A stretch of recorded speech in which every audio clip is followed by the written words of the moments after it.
Okay, we're back in Luke. This time, chapter 17. We're kind of finishing up the chapter. Going through it once again, just have a quick review. We started the chapter 17 with the temptations to sin. Pay attention to yourself and the warnings of not causing one of these little ones who believe in me to sin. Better to have a millstone tied around your neck and be thrown into the sea. We're going to keep that in mind. He begins the chapter with that word of judgment for those who are trying to lead people away from Christ, like the Pharisees who were doing this at this time. It moved on from there. The disciples have this section, increase our faith, and we talked about that quite a bit. The mindset of faith, and particularly the gratitude that comes from faith of the leper that we talked about, I think, last time, correct? Mhm. And then it Yes. comes back to the Pharisees again, and they confront him about the kingdom of God when it would come, and he says it's basically it's in your midst right now. Um, and so that I believe is where we left off now. And now we pick up to the disciples again, and Jesus speaking directly to them. So let's take a look at that section here. This is Luke 17. We'll begin in verse 22. And Jack, if you'd start us off here, let's start with just the first few verses, 22 to 24. And he said to the disciples, the days are coming when you will desire to see one of the days of the Son of Man, and you will not see it. And they will say to you, look there, look here. Do not go out and follow them. For as the lightning flashes in the sky, and for as the lightning flashes and the lights and lights up the sky from one side to the other, so will the Son of Man be in his day. All right, so this is interesting here. So it starts with this phrase. This some I have a lot of questions about this text here. In Mm. particular, this phrase, "The days are coming," and he's speaking. So first, we'll start with to whom is he speaking? Jesus is speaking to the disciples. Speaking to his disciples, those present with him right now, those present.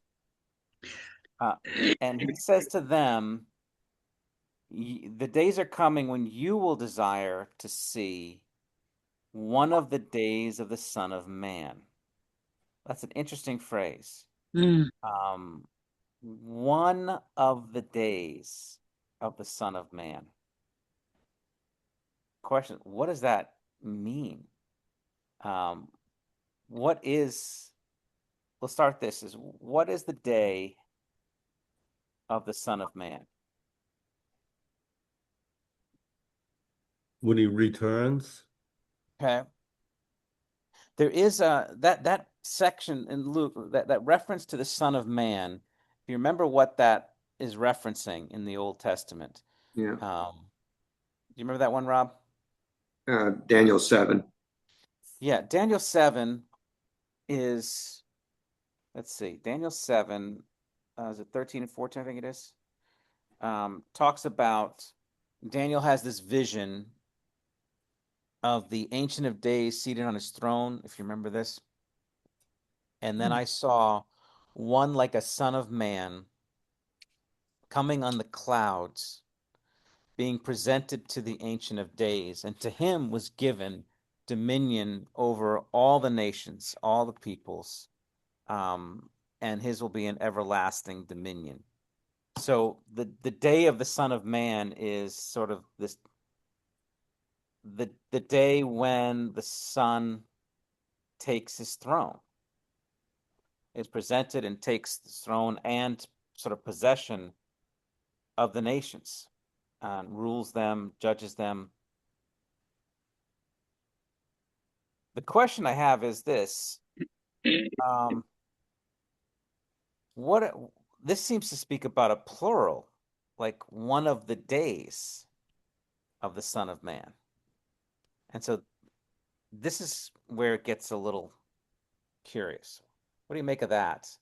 You will see one of the days of the Son of Man. What is Well, that? that's one of the days of the Son of Man is when Jesus was on earth with us, I would say. Okay. Well, he's saying that he doesn't refer to that as one of the days, though. He says, Mm. um, because he says, you will desire to see one of the days. The days are coming when you're going to desire to see one of these days of the Son of Man. He doesn't talk about his time with them right there as one of those days because he hasn't been glorified yet. Mm. He walks among them as in a humble estate. He's not been revealed to them. He says it, if you remember, he says to the Pharisees, I think it was, he speaks about one of those days at his trial, if you recall. I want to say it might be in Luke even, where he says to the Pharisees as he's on trial, he says, "You will see the Son of Man coming on the clouds with glory." And Mhm. that's when they tear their robes and say, "Blasphemy! He should be crucified." And he speaks to them specifically, saying, "You will see me coming on the clouds with glory." It seems like he's saying that there's coming a time where you will not even feel the presence of Christ. You will yearn for, he's going to go to the cross, obviously, after these episodes here, and it will seem the world will seem like a very dark place, Hmm. incredibly dark, uh, kind of like today, Yeah, and and uh, and you'll yearn for His presence. yeah, yeah. So I want to look at this passage here, and there's a lot of confusion, I think, about the day of the Lord. Um, is we often think of the day of the Lord as the final judgment day. Right, Mm. And that is true. That is certainly the day of the Lord. But you'll notice this suggests that there are multiple days of the Lord.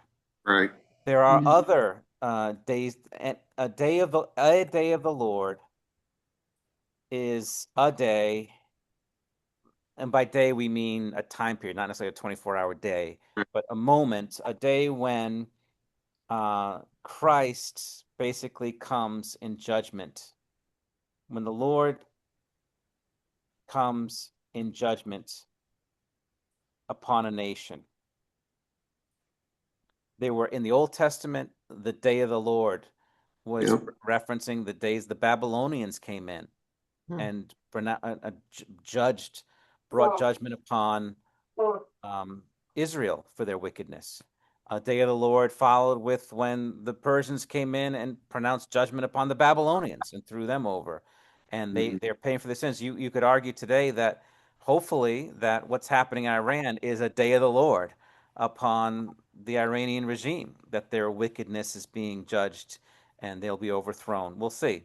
But there's this day of judgment when the evil powers of this world are being overthrown, and um, you see a level of retribution and justice. It's again one of the days of the Son of Man where he exerts his authority and brings judgment upon a nation, upon a people who have been persecuting, who've been oppressing his people. Mhm.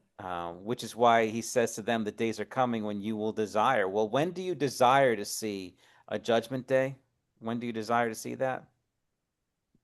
When Things are really bad. Yes. Yeah. When do you desire this? When you are suffering, right? When you uh, uh, basically it's when you are oppressed. It's like remember when we went through Revelation, the souls of those who had been beheaded for the gospel are under the altar crying out, "How long, O Lord, Mhm.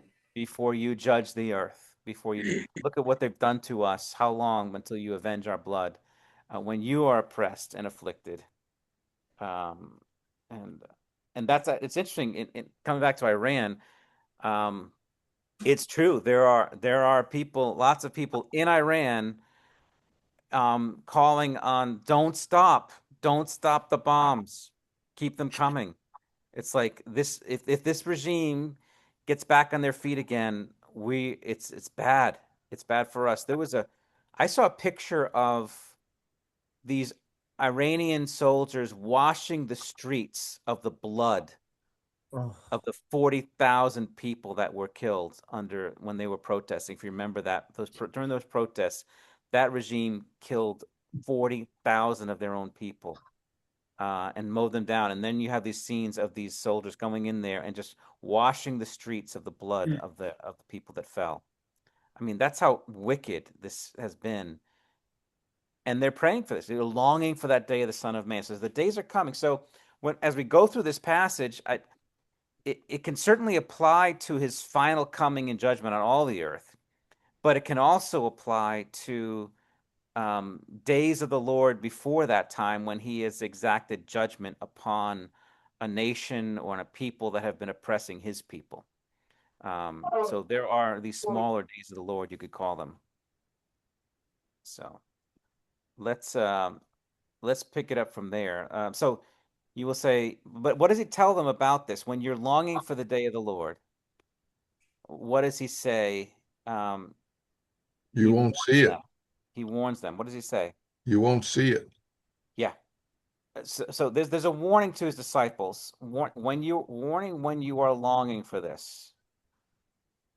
And again, in days of trouble, you're going to be longing and calling for this day to come. And what does he tell them? Beware. What's going to happen in verse 23? they're going to try to trick us and say he's in the desert or he's over here or he's over there. Don't go. Yeah. Many will say, look here, look there. Basically, and the idea is that there is a like in the day of the Lord, if we come back to another day of the Lord back in the Old Testament, was in the days of Antiochus Epiphanes, when the Greeks were thoroughly oppressing the Jews at that time. And that led to the Maccabean revolt. And you had Judas Maccabeus rises up in rebellion, and they win. They overthrow and they get their freedom. It was a day of the Lord and of judgment, and they cleaned the temple out and they rededicated. That's the story of Hanukkah. And that was in many ways sort of a picture of what they were expecting, another Christ to rise up, a military leader who would rise up and lead the people to victory and bring judgment upon the Romans. And so many are going to say during that time when you're being oppressed, look here, look there. There's our leader, there's our Messiah. Follow this guy, follow that guy. And he warns them, don't go out and follow them. Very clear warning. Don't follow these messiahs. Interesting that he would say that to his closest followers right now, clearly indicating that they are capable of following one of those. Yeah, it's tempting. I mean, again, you're thinking again, and if you see things happening, if you see a movement happening that's really gaining traction and maybe taking back cities and really having some success, as some of them did. Remember, before the fall of Jerusalem, the Jews took control of the city. They had a great, in a sense, victory, if you will. They took control of the city. Rome was falling apart at the seams. Nero had committed suicide. They couldn't keep an emperor. They had like 3 or 4 emperors in 1 year. Rome was a mess, and they took the city, and things were looking up. Things were looking great for them in the late 60s. And the temptation to join the movement and to ride this to victory, this is the day of the Lord, was great. And they needed to be warned. Yeah, absolutely. Don't follow them, because what does he say? What do we know when the day of the Lord comes? Whatever these days look like, what's the thing he tells us in verse 24? Flashes of light in the sky from one side to the other, lightning flashes. Yes. So what does that mean, lightning flashes? What does that The mean whole about sky's gonna light up. sky's gonna, as the lightning flashes and lights up the sky from one side to the other, so will the Son of Man be in his day. Everyone will see it. Yes.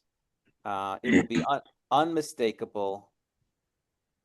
But also the whole thing of lightning. What is it about lightning? It's hot. Wrath. It's hot. Scary. Wrath. Mm, It's hot. It is also sudden and mhm. quick flash of lightning. It's not something you can, it's not a movement that will come and build that you can join in a sense. It comes in fury and fast, and you're going to see that theme coming up in a moment. Um, that the day of the Lord, the day of the Son of Man, whenever he comes quickly, he comes suddenly, unmistakable, in wrath and fury. Mm. Um, And but doesn't he say he'll come on an ordinary day when we're still doing everything we do? he's going to get into that here. Yes, Mm. he's going to speak. We're going to get to that section in a moment. You're absolutely right. Now, And is this isn't the same light as the or is it the same light as Jesus, the light of the world? So well, it's not a it's he says he will come. It's like it. He compares himself to his coming to that of like lightning. It's a sudden strike. You can't prepare. You don't have time. You don't see the bolt forming in the sky and have time to get out of the way. it's If like it's aiming a at thief you, in the night. like a thief in the night, exactly. There's no time. You need to be ready now. You need to be alert now. Mm. And there's no time when he does come to get it together and say, hey, no, I don't have to worry about that. I don't have to worry about his second coming. I don't need to worry about that. I'll have time to prepare.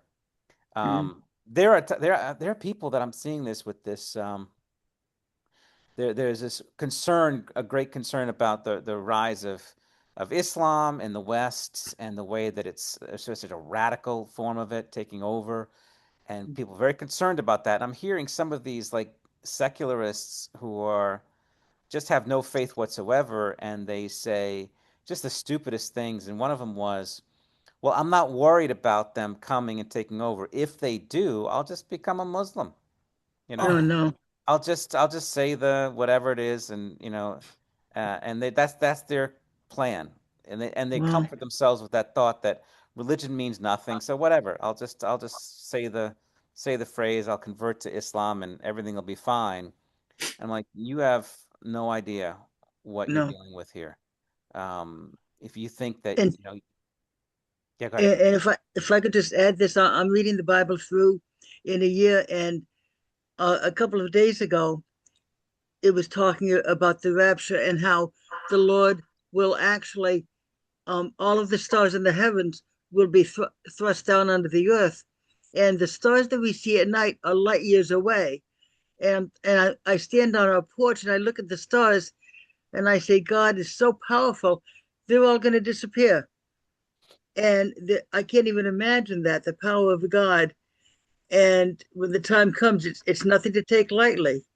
It's No, this. I mean, Now the good thing is those of us that are redeemed will be taken up with Him before this all this stuff happens.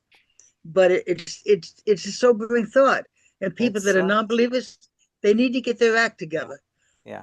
Hmm. Oh, I know. And this is kind of the warning he gives here. So let's take a look at our next section here.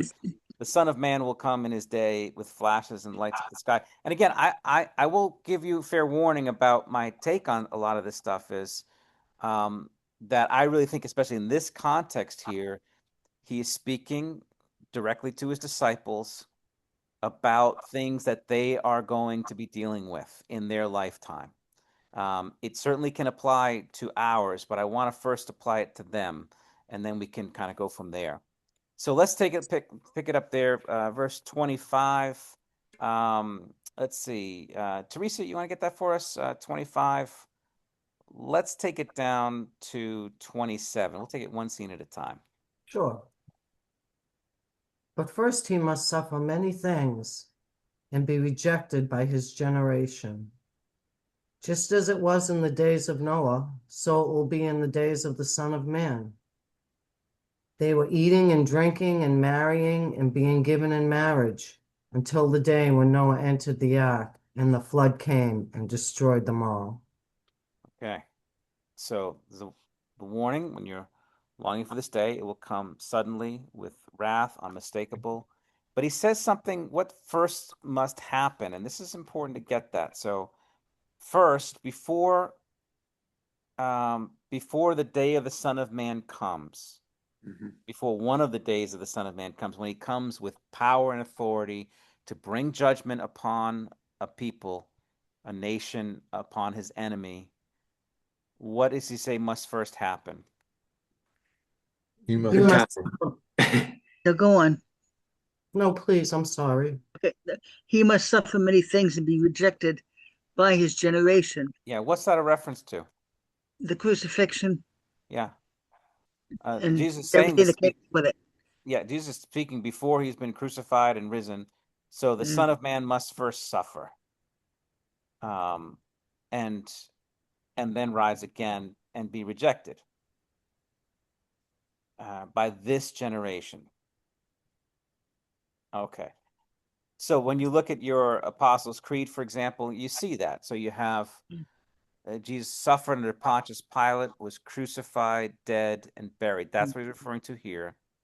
But then he rose from the dead. He ascended to heaven and is seated. There you go. There he's on his throne now. After And he's been rejected, he's now seated on his throne, and he will come to judge the living and the dead. That coming in judgment is, we would say, the day of the Lord, the day of the Son of Man. But we also see that, again, one of the days of the Son of Man. There are other times when he comes and exacts judgment upon those who are his enemies, those who have been persecuting his people, as we will see here. And he says, regarding that day, he says it's going to be like in the days of Noah. How will it be like the days of Noah?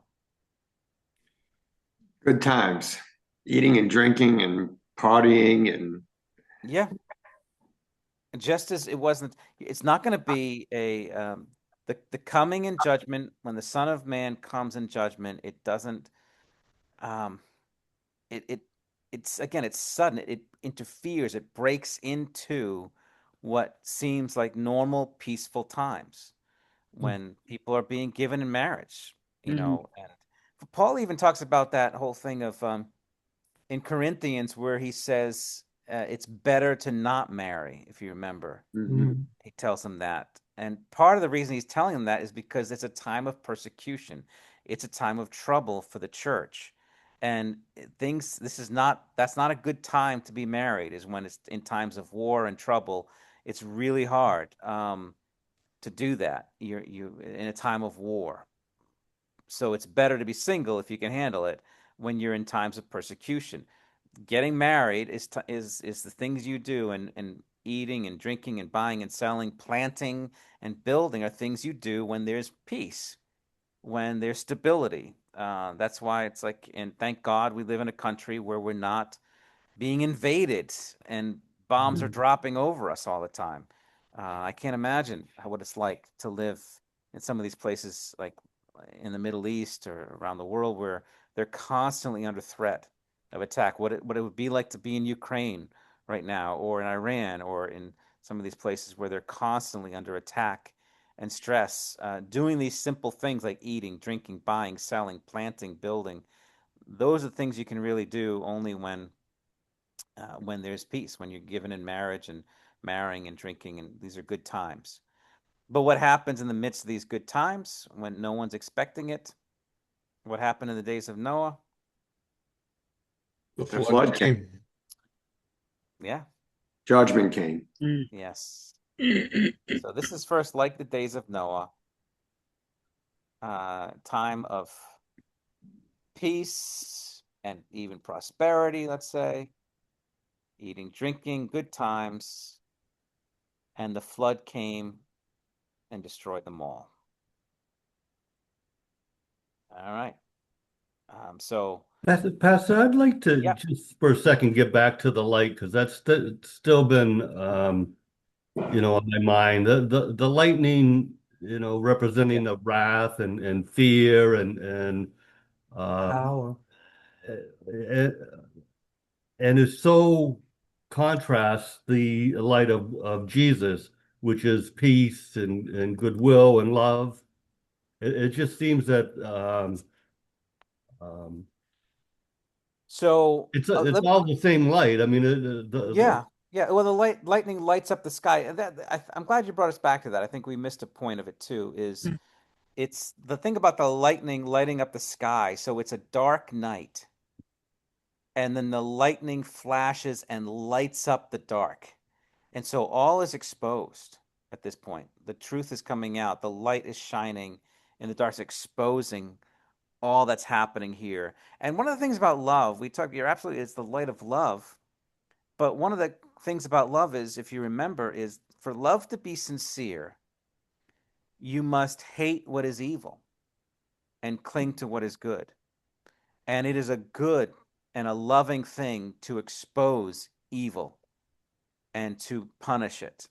It is a good thing. Again, when you think about um, just again, if there's a threat to your family, to those that you love, and there is someone trying to break into your home in the middle of the night to do harm to your family, and you come up the driveway as he's trying to break into your house, and lights shining and blaring, and you take this guy out, that is truly an act of love. That is not an act of hate. It is an act of love, because you are doing this, but defending, protecting, and driven by a passion for your people that you love. So even Christ coming in light and judgment upon, it's coming upon this evil, oppressive wickedness that is doing harm to the people whom God loves, his people, his children. So there's that kind of a the wrath of God is an aspect of his love, like the wrath of a grizzly bear is an aspect of her love for her cub. That's why, her tearing you apart when you walk between them is nothing personal, Jack. She just loves her cub, right? So there is that kind of passionate love that God has, and it's true. This coming enlightening, and again, he says you are going to desire to see that day when he comes. So yes, it's a day of judgment, but you're going to desire it because you're going to want, just like you're going to be like the those in the concentration camps in Nazi Germany. You're going to be cheering when you see the B-52 bombers dropping, destroying Berlin. You're going to be cheering when you see these things, because this is your freedom. This is not a random judgment on people. This is for the deliverance of people, just the way the Jews celebrated the Passover, a day of the Lord. Yeah. You know, It's very common today in the world to just look at one or two of God's attributes, whichever ones that you want to look at that point, and get rid of the rest of them. So they'll say, "I thought God was a God of love." Yeah. Well, if He's not also a God of justice And wrath. and wrath, He's not a God of love. Yeah. If He's unjust, how could He be a God of love? Yeah.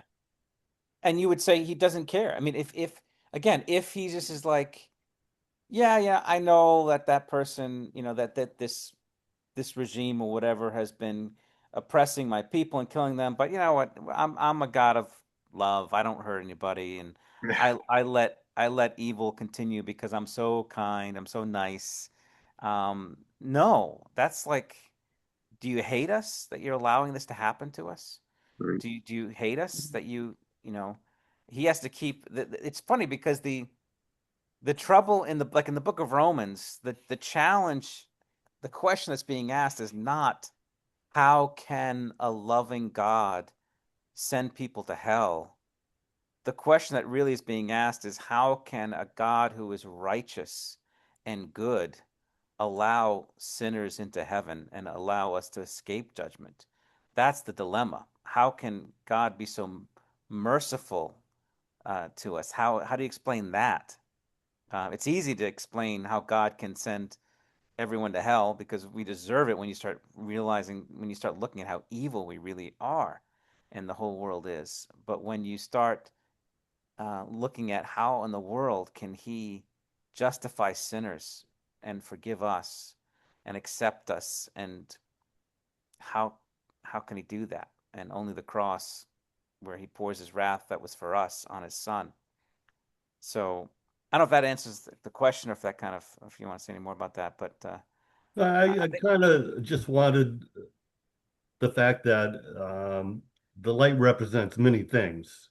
oh yeah, It's not just love and peace. yeah, It's this. yeah, it absolutely does. That's the thing about light. It's like there's two sides of it, isn't it? It's like the light brings such comfort to those who are innocent, to those who are at peace. It comforts them. It terrifies the evildoer. You know, it's like the last thing a thief in the night wants to see is a bright light. That's the Mm. last thing, when those who, and that's what Jesus says, isn't it? Like, light has come into the world. This is the judgment. Light has come into the world, and men love darkness rather than light because their deeds were evil. And the light just exposes, and it's a good thing. It's only those who are rebellious and evil who are the ones who hate it, and are terrified by it. But it's a good thing. So coming back There to our, is a lot of difference between that. There are differences between lightning and the thought of the light of Christ. And one of them, when I think about it, is when you think of lightning, usually it happens at night, and it's when yeah. it's been hot and oppressive Mhm. and the storm comes in. But even if it happens in the daytime, what happens is the sky gets very dark first. It's very dark. Yeah. And when lightning comes, it can be potentially destructive. It can hit people and kill Mhm. them. It can hit trees and make them fall down. It can catch houses on fire. So lightning is very destructive. It's Yeah. very different than the sun. When I think of the light of Christ, you've had gray days. It's very gray and dark. And then Yeah. the sun comes out, and it's like, oh, it feels so wonderful that the sun has come out after it's been cloudy and rainy Yeah. and miserable. Yeah. Yeah, but in this condition, like you would see it slowly starts getting lighter. And what he's trying to tell us here is that when this light comes, it'll be boom, it's here. You're not going to Yeah. see it coming. Yeah. And I thank you for bringing out that part about the darkness. It happens at night. It happens in the dark. These are going to be dark days when the darkness is overwhelming. These are evil days, and the lightning comes, lights it up. It's a point of destruction. It's a point of exposure. Just as in the days of Noah, these were dark days of great evil. Remember what it says about the condition of man in the days of Noah in Genesis 6, that every thought of man's heart was only evil all the time. That was the darkness of those days. And then God, in the midst of that, brings this moment of clarity, of justice, and he washes away the violence. It's sudden. It is sudden, and this flood comes. There's no way to prepare for it when it comes. If you remember, even the way the flood came, it wasn't just that the rains came down. Remember where the water came from? Even from the earth, in the middle of the earth. Yeah, the earth bursts open. Mm. And every time I go to when I went to the Grand Canyon, I could just visualize it. I could see it. As you see this canyon, this enormous canyon, you can see something more than just trickles of rain did this. It was like explosions of water coming forth. It was sudden. It didn't just happen gently and gradually building up. It was like boom. Mm. There was no preparing for it. Same thing in we pick it up verse 28 as in the days of Lot. Let's pick it up from there. Bob Thomas, you want to get that for us? 28 down to verse 30. Likewise, just as it was in the days of Lot, they were eating and drinking, buying and selling, planting and building. But on the day when Lot went out from Sodom, fire and sulfur rained from heaven and destroyed them all. So will it be on the day when the Son of Man is revealed. Okay. Now he says about this day as well. It was like the days of Noah. It's also like the days of Lot. These two stories are very important. Uh, what happened in the days of Lot? They were so corrupt that literally, he said that if he found 10 people, he'd save them. And he didn't find Yeah. 10 people. Couldn't find 10. Couldn't find 10 people even there. This was a time of, he says, about eating and drinking, buying and selling. This was definitely a time of prosperity and self-indulgence. And that's sort of the scene in Lot where the men gather around, if you remember, to try to rape the angels. Just a depraved scene, as you can imagine. But that is a truly indulgent society. This is they're not. These aren't like crack houses and poor and just oppressed and depressed people. These are luxurious people. Remember, Sodom was compared to the Garden of Eden. Do you remember that? When Lot moved to Sodom, he saw it, and it was like the Garden of Eden for him. He was just like taken by this. It was a luxurious place. Well, he chose that area because it looked like the best place to raise his flocks. Yeah. I would say like Sodom and Gomorrah was like Epstein's Island kind of a thing. I mean, just luxury and absolute depravity and wickedness going on here, if I can. So it's a time, it's just horrifying. And for them, unlike the days of Noah, which was through a flood, this one, how was they destroyed? Fire. Fire. Fire and sulfur. Sulfur, yeah. Yeah, rain from heaven. Destroyed them all. Again, notice the same phrase again. Destroyed them all. He says it twice there. Destroyed them all. Except Mrs. Lot, who became a pillar of salt. Yes. Because she disobeyed, yes. We're gonna get to her in a second. We have to remember her. Yes. So it will be on the day when the Son of Man is revealed. So one of the things you see is that when a couple of themes that unite these, Noah and Lot's stories are the two judgments of God that, and you can probably add to it later on Egypt, but Egypt's a little different. But these are the two where you see absolute destruction, where no one escapes except for a select few, like Lot and his daughters, like Noah and his family, except for one family. Everyone is wiped out, and it comes from above. It comes from the Lord. It's not an army coming in, being sent in to destroy them. This is from the Lord, directly from the Lord, coming upon them in judgment. And again, no warning. It just happens. No warning. Mm. Again, and that's an emphasize. You'll notice it destroyed them all, and it was the people are eating and drinking. That phrase is used twice. Eating and drinking. They're not ready for this. They're not ready for this. So it will be when the Son of Man. So up here, when they say, "Look here, look there," it's giving you the impression like, okay, this is the Son of Man's coming now. Let's get ready for his coming. It's like, don't go there because that's not what happens. It doesn't happen that way. It's not going to be some movement. It's going to be, boom, like lightning in the sky. It's going to happen when no one can expect it, and it will be a destruction of them all. So it will be on the day when the Son of Man is revealed. And again, as we talked earlier of the day of Son of Man is that the day of the Lord. You were talking about one nation, but this is a perfect example. When at the time of Noah, everybody was wiped out. Yeah. Whereas in Sodom it was just one. It was just basically one nation or one area. It was just Sodom. He didn't take out everybody. Yeah.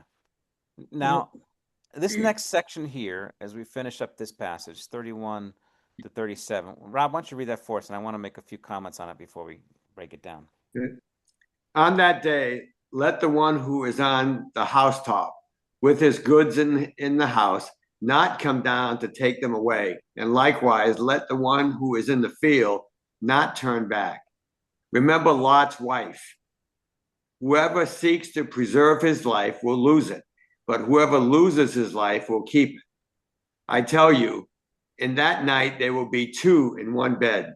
One will be taken and the other left. There will be two women grinding together. One will be taken and the other left. And they said to him, Where, Lord?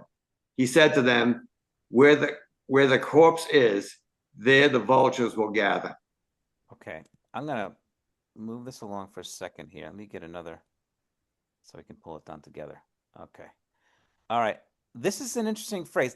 I'm gonna explain that I believe that this is not referring to the day of the Lord that we, in a sense, are waiting for right now, of his coming in final judgment. And verse 31 and leads me to that conclusion. Because what does it say here? On that day, when this day of the Son of Man, he says, the one who's on the housetop with his goods in the house, what should he do? Not go back for them. Don't go back for them. Likewise, let the one who's in the field not turn back. What is he instructing them to do? Run away. Run away. And here's the thing is, if he's talking about the final judgment of God upon all the world, what we're waiting for, where do you run to? There's no place to go. That's why I'm saying this cannot mean, he's not referring in this passage to his final coming when he comes to judge the world, because this doesn't make sense in that context. How can you go? There's no place to go. Remember in Revelation, what happens when he comes? The mountains flee away, and the skies and the islands flee away, and there's no place to hide. And the kings and rulers are calling for the rocks to fall on them to protect them from the Lamb as he comes in judgment. But here he's basically telling them, you need to get out of there. When the Son of Man is coming, that's why I'm going to argue that this is a localized day of the Lord coming upon a particular place, a place that you can flee from. Like Sodom was a judgment upon a particular city. It wasn't a judgment on the whole world. It was just on one city. So Lot and his daughters were able to escape. The way he describes this day seems to be talking about a day of judgment upon a particular place. Yeah, Bob. Well, and you said at the beginning that he's talking to his disciples for something that they're going to see. So when in history did this happen? Good question. When in history did this happen? 70 AD. When he ascended. This is 70 AD. This is the destruction of Jerusalem.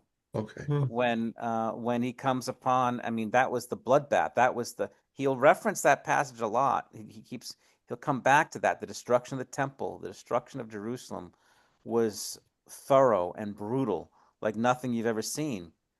And this instruction they took this seriously because they fled. The Christians knew that they were living in Jerusalem, what was coming upon them. The Jews did not. And they fled. They got out of there as quickly as they could. So that's why this particular part of it, again, however you want to interpret other passages of Scripture, I'm not at all denying the second coming of Christ in glory to judge the living and the dead. We absolutely believe that. But remember, he starts the section by saying, the days are coming when you will desire to see one of the days of the Son of Man. This is one of those days that he's preparing them for. They will see one of those days. So you think this is for past? For what happened in the past? Yes, I believe he is talking about what is about to happen for his disciples in that generation, what they will see and how they need to deal with it. Okay. What happened in 70 AD is truly a day of the Lord. It was a day of judgment when the Son of Man came in judgment, if you will, upon the city that condemned him, Jerusalem, and the people that rejected him. That was the day of their judgment. and the end of their age. And it's true because that's when, in a sense, Judaism as a religion that was according to the scriptures ended, because you can't practice Mosaic Judaism without a temple and without priests and sacrifices, and they've never had a temple or sacrifices of any kind since that day. In fact, they won't even eat lamb at their Passovers because of that day. It is traumatic what happened on that day. That was a day of the Lord that these disciples, many of them, or at least several of them, would have been alive to witness. We know certainly John was. You know, I understand what you're saying, and I lean towards what you're saying. I think certainly has credibility, but just to be fair, the word "taken" in these two passages, talking one will be taken, one will be left, is the Greek word "paralambano," and it means, technically, it means received,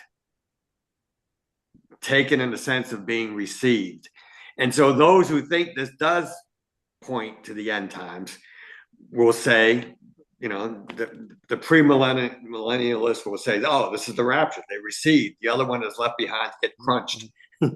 Yeah. And so, you know, that's where the other side has an answer. That's all I'm saying. Yeah. They will go with that. So it is. Let's come back to our text here. So again, I don't have definitive answers on these things. And regarding things like the rapture and the different views of the millennium, there are different takes on it. And there's a lot of, when you're talking about future events, there's an awful lot of uncertainty about how they're going to play out. Right. As we look at our text here, and again, I'm not saying what being said here doesn't apply to us, that there are things we are to definitely learn from this, but I'm also saying it definitely applied to them and what they were going to be facing. Sure. Yeah. So there is this, but the whole idea is, what's the point of verse 31? What is he saying in that verse to them? What's their instructions? Take cover. Yeah, this just get out of there, get out of Dodge. Don't worry about your worldly possessions. They're not going to be around for too long. Yes, get out. Destruction is coming, and you don't have time. Right. And given that he's speaking to his disciples, as Bob was saying, and you said earlier, that lends credence that this is a coming event in the short term. Yeah, that's what I'm saying here. It's like, so these days, again, one of the days of the Lord. This is not. This is what they are going to be longing to see, and it's true. They're going to long to see that. Remember what happened in the 60s. Peter is crucified upside down. Paul is beheaded all around 66 or so AD. Yeah. The church is just under severe persecution under Nero and under the Jews. I mean, it's just a time of brutality for the church. And Jerusalem, which was the city of God, had become the city of their enemies. They were not safe there. They could not live freely and worship openly. They were being hunted down by the Jews as well as by the Romans. I mean, the whole world was against the Christians at that time. Yeah, these are times when you're longing to see a day of the Son of Man, when he's going to come and bring judgment upon your enemies and bring some freedom and some respite for you here. So get out, destruction's coming, you don't have time. And then he warns them, what's the lesson of Lot's wife? Remember Lot's wife. Yeah. What does that mean? She yearned for the old days. Yes, because keep in mind, Lot's wife, we don't know her name, but it is safe to assume that she was a native of Sodom. That Lot's a foreigner coming in there, but that Lot's wife is probably from Sodom. I think it's very safe to assume that. That's her family, that's her town, that's her life. And so it's not that she looked back, and you're not allowed to take a peek. That's not the point. But don't turn back. It's like she couldn't let go. And she looks back with longing for her life and sadness over all that she's losing. And she's just kind of, it's her heart that's the issue here. But the thing is that Lot's wife was still attached to Sodom, to this world.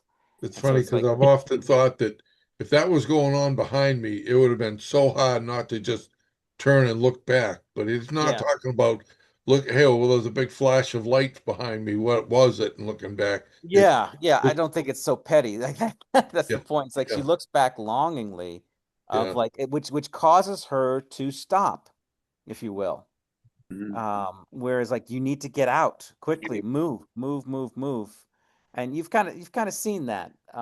It's not like you remember the Raiders of the Lost Ark, the last scene where they're like, close your eyes, don't look. And when all the angels of death are spiraling around and destroying everybody, somehow he knew, if close your eyes and and then you'll be okay. And so it's like it's not quite like that. It's more of her heart was still in Sodom. And so he says the lesson is, whoever seeks to preserve his life will lose it.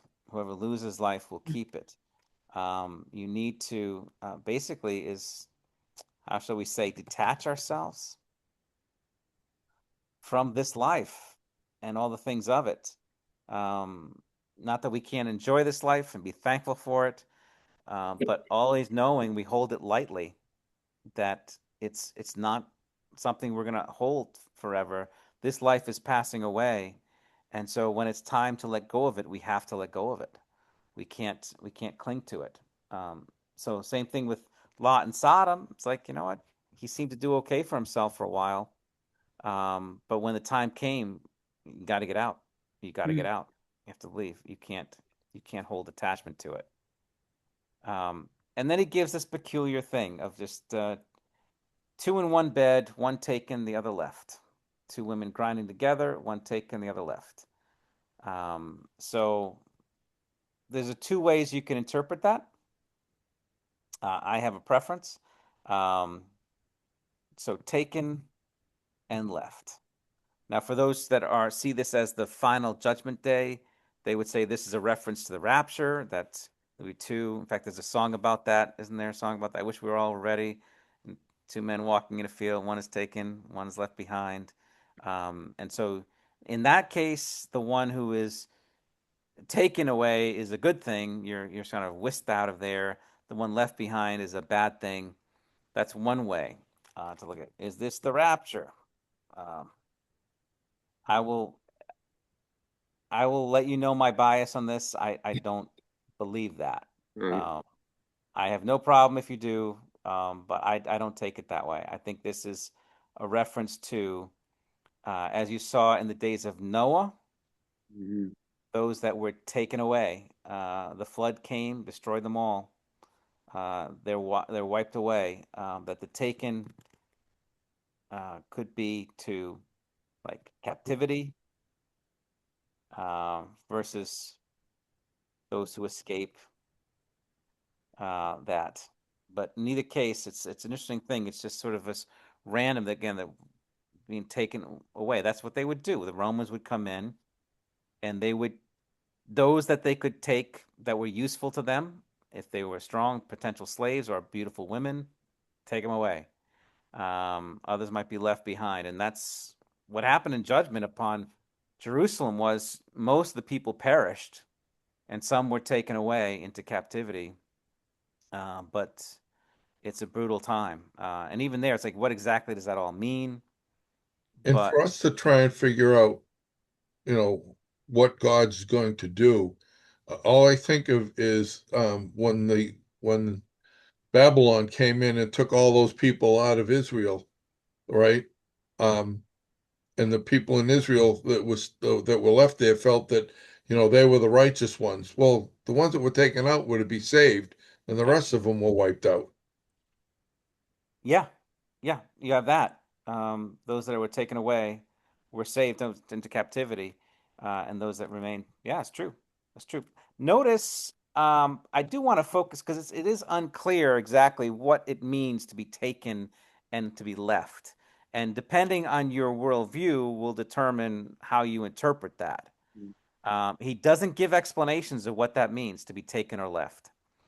But do notice very clearly, what are they doing when they're taken or left? The mundane things of life. Yeah. They are sleeping or working. Just shows you they're not ready when it happens. Right. They're not hiding. They're not, holed up in a fortress somewhere. They're just in their beds when this comes. They're This just is the doing. part that I struggle with understanding a little bit, and that's that two of them are in bed, one's taken, one's left. Yeah. Yeah. In all the other cases, in the other two cases, everybody was wiped out that stayed there. Okay, anyone that wasn't following what God told them to do got wiped out. And in this case, in this same context, all of a sudden it's like two people are sleeping in bed. One's taken, one's left.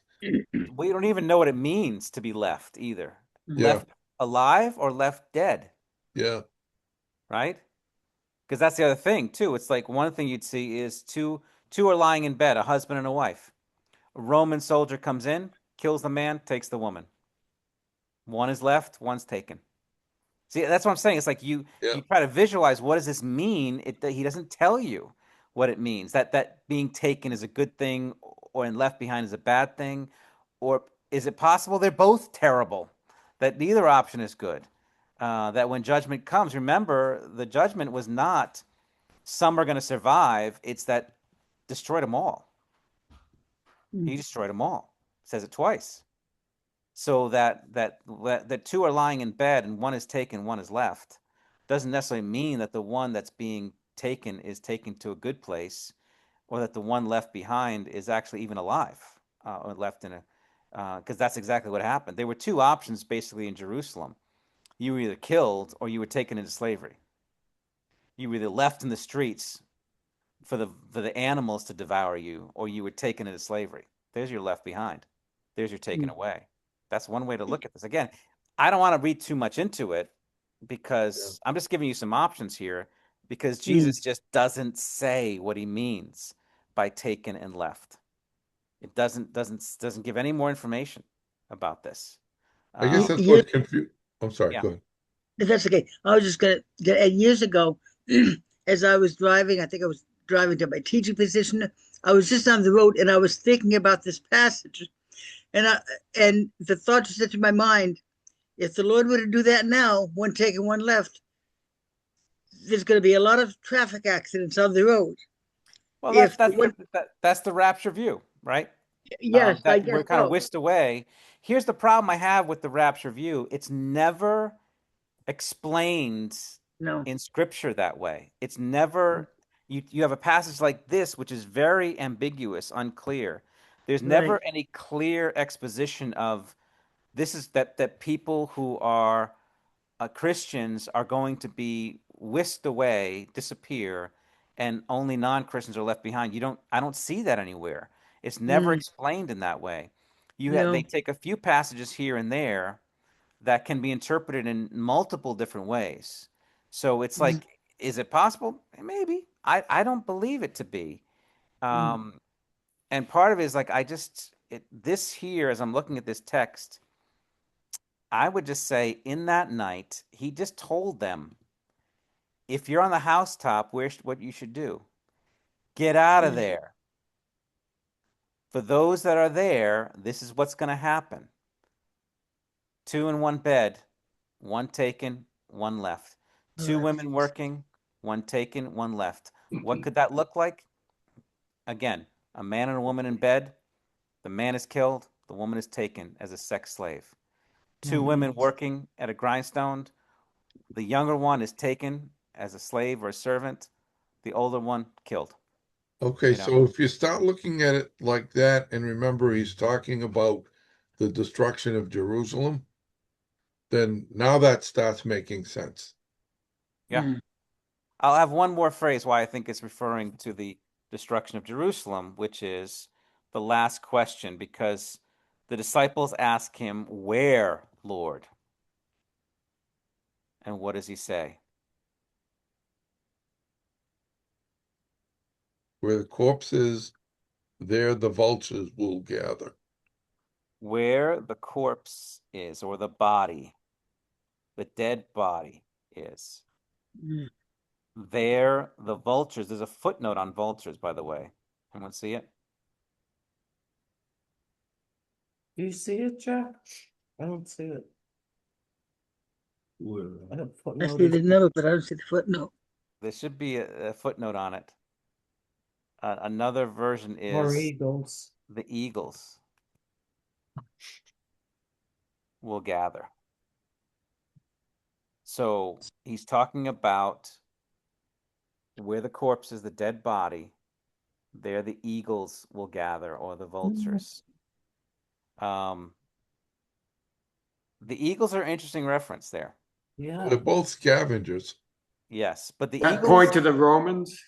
yes, the eagle is the Roman insignia. This is the Roman mascot, if you will. Is that what they call it? Mm. Roman it's like the lion was like the Rome was the eagle was like the represent was not the American at that time. It was the Romans.